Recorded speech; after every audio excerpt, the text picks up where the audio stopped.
Hello dear friends, HS education में आपका स्वागत है। आज हम आपके लिए बहुत छोटा टॉपिक हिंदी वर्णमाला लाए हैं। तो आइए हम डिस्कशन करते हैं हिंदी वर्णमाला के बारे में। हिंदी वर्णमाला हमारा दो शब्दों से मिलकर बना है, वर्ण प्लस माला। वर्ण का तात्पर्य होता है अक्षर, माला का मतलब होता है व्यवस्थित समूह। तो इस प्रकार से इसकी जो डिफिनीशन निकल के आती है वह होती है वर्णों के व्यवस्थित समूह को वर्णमाला कहते हैं। अब इसके बाद हम सबसे पहले जानेंगे अक्षर क्या होता है। अक्षर को यदि हम तोड़ेंगे तो आ प्लस अक्षर, आ का मतलब होता है नहीं, आ जो है या उपसर्ग है। छ का अक्षर का मतलब होता है क्षरण। तो डिफिनीशन हमारी निकल कर आती है जिसे तोड़ा नहीं जा सकता उसे अक्षर कहते हैं, अथवा जिसे खंडित नहीं किया जा सकता उसे अक्षर कहते हैं। उदाहरण जैसे का को खंडित नहीं किया जा सकता है।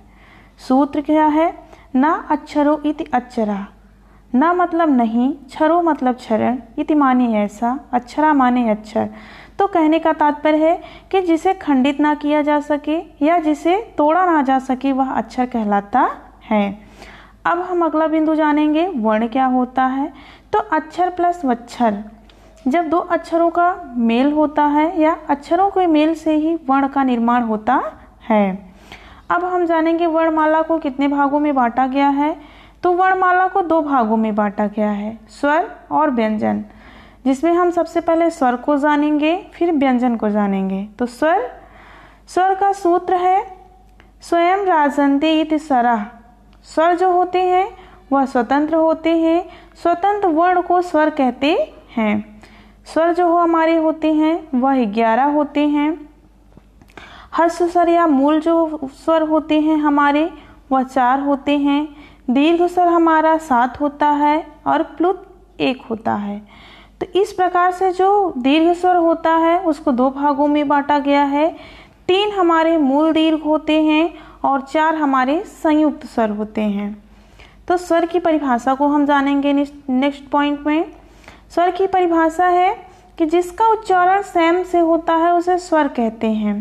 पहला पॉइंट है हमारा कि जिसका उच्चारण स्वयं से होता है उसे स्वर कहते हैं।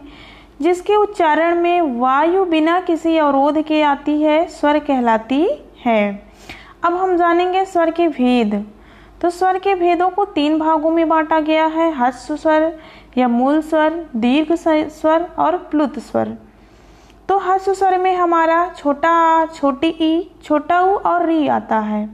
दीर्घ स्वर को 2 भागों में बांटा गया है, मूल स्वर और संयुक्त स्वर। मूल स्वर में हमारा बड़ा आ, बड़ी ई, बड़ा ऊ और संयुक्त स्वर में ए, ऐ, ओ, औ आता है। इस प्रकार से जो सभी हर्ष वर्ण होते हैं वो एक मात्रिक होते हैं और सभी जो दीर्घ स्वर होते हैं वे 2 मात्रिक होते हैं। बड़े जो दीर्घ मात्रिक स्वर होते हैं हमारे जैसे आ, तो आ प्लस आ मिला करके बड़ा आ बना है। तो इसमें 2 मात्रा काल का समय लगा है, इसलिए यह दीर्घ की श्रेणी में आता है। इसी प्रकार से ई है तो छोटी ई प्लस छोटी ई बराबर बड़ी ई होती है। उसी प्रकार से छोटा ऊ प्लस छोटा ऊ बराबर बड़ा ऊ।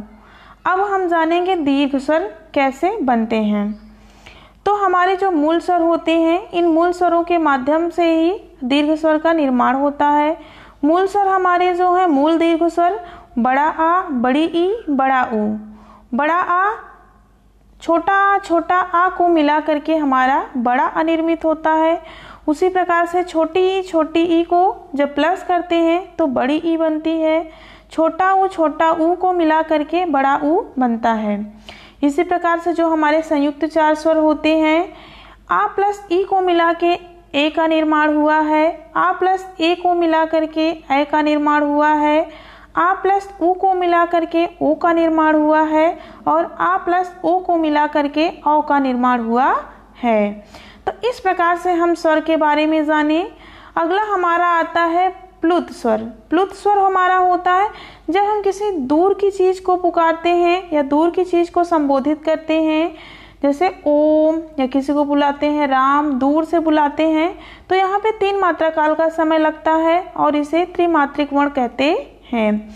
तो इस प्रकार से जो हमारा स्वर है उसके बाद 2 अयोगवाह होते हैं, अंग आ। तो इस प्रकार से आज हम इस वीडियो के माध्यम से स्वर के बारे में जाना। आशा करती हूँ कि आप स्वर के बारे में बेहतर ढंग से समझ गए होंगे। समझ गए हैं तो हमारे चैनल को लाइक शेयर सब्सक्राइब करिए। धन्यवाद।